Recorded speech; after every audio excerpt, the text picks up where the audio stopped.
Hello, so this is a Kodak i4650 scanner, and I'm going to be servicing the lower separation roller. I'll show you how to do that. So the first thing I'm going to do is to raise the upper part of the scanner up this way so that I can get access to the lower separation roller under.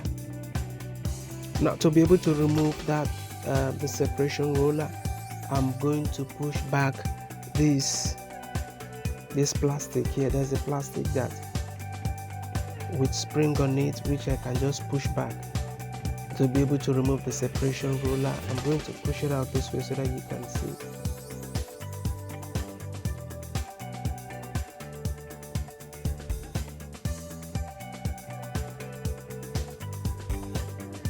So this is the separation roller I'm talking about, and these are the rollers, the regular rollers underneath. So to remove the separation roller, I have to take this particular plastic, I have to move it back this way.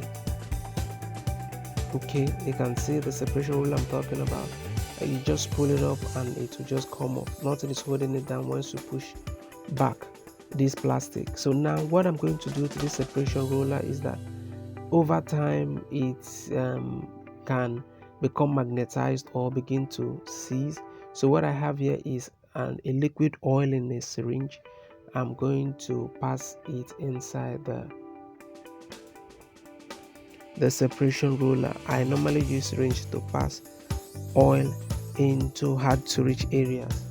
So first of all, I'm going to brush it out with a brush. You can use any regular brush, but I prefer to use a toothbrush because it helps me reach the areas that I really want to get to. So here with my syringe, I'm going to apply the oil there, and then I'll allow the oil to be able to sink inside so that it can oil those parts that I want to oil. I'll do the same thing for the other part of the separation roller. You can see it is done.